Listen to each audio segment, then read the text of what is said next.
character loyalty is a huge thing in Flesh and Blood culture, but today I'm going to explain why that loyalty doesn't necessarily have to carry to a new version of your hero. A huge shout out to our channel members for supporting what we do here. If you want to get involved with the channel and the Dice Commando community, please consider joining as a channel member. Remember, these videos are only possible with your support. You can show that support with a like, a subscribe, and by leaving us a comment and sharing your feedback. Community first, and go Commando. Hey there, Flesh and Blood friends. Welcome back to Dice Commando and Go Again, a fabulous cast. Thanks so much for tuning in this weekend, as today I'm talking hero loyalty and kind of to a lesser extent, class loyalty in Flesh and Blood. Now, it's no secret to those who've been involved in the game for a while that this is a pretty big deal kind of in Flesh and Blood culture, but I would argue maybe even one step beyond that, right? If you look at some of the well-known names across the community, you look at like Ethan Mansant, well known as being a Levia main, and certain, he's moved off that sense. He's a brute person. Look at, Nathan Dolman, while we're talking brutes, he's a brute person. We have, Yuki Lee Bender's well known to be a Lexi main, and so on, right? I could go down the list, and you all get it, right? And again, for the majority of us that don't have that strictly competitive focus, the 99% of us or whatever it is, we care about who we play, and many of us identify with our heroes. And I believe that that's for a couple of reasons. The first of which is you have to, again, for the 99% of us, you want to enjoy what you're doing, right? This is your recreational activity. You like the aesthetic look of the hero. It fits your play style. I want to talk a bit more about play style here in a minute. And it really gives you kind of a home base, right? somewhere to go that you enjoy playing. But it also matters because, as we all know, reps matter, right? I mean, that's probably the biggest one, is getting the practice and knowing those heroes, knowing the ins and outs of that hero. And if you enjoy playing that hero, you're going to go to that more and get more reps and have more success with it, and so on. I mean, that's probably the biggest one. And then, I spoke a bit about class loyalty.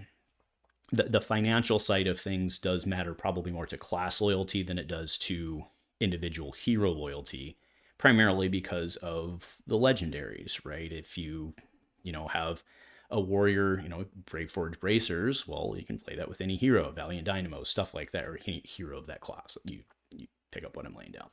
So there's certainly a financial incentive to have class loyalty. That said, Dorinthea and Boltyn play very different, and you may like one and may not like the other. So that doesn't, it doesn't always map that way.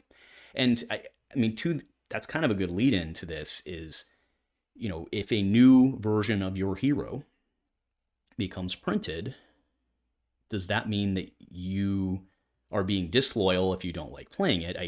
I don't think so. And that's kind of the overall thesis of tonight's cast is the play style matters. What that hero does matter, and how they play matters. The primary reason I say that is the way that a hero plays, the way that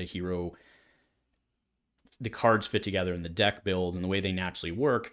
Many of us think in different ways, right? That's one of the primary reasons that companies and everyone out there wants diversity, is not just for the diversityness of it, but the way that different people approach problems, right? People are brought up differently, have different backgrounds, and they think about things differently. And therefore each one of us has a natural approach to how we problem solve. And we see this a lot, right? Someone will come in and they're like, oh, I'm going to buy the uber most competitive deck. They land up on an Oldhim or something like that.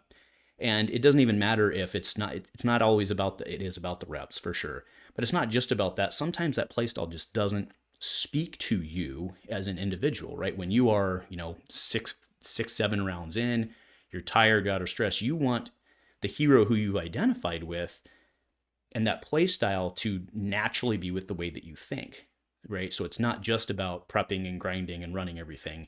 You want it to feel natural to you, right? And that's why so many of us not only go on to the hero that we like to play, but ask yourself, why do you like to play that? Probably feels natural. It fits, right? You like the theme, of course, appeals to you as well. But it really all fits together. And that's why when it comes down to a new version of that hero coming out, it doesn't necessarily mean that hero is going to play the same. So a lot of this cast was kind of motivated by the fact that, Dusk to Dawn is 5 days away-ish, depending on where you're at in the world, maybe even less, to spoiler season.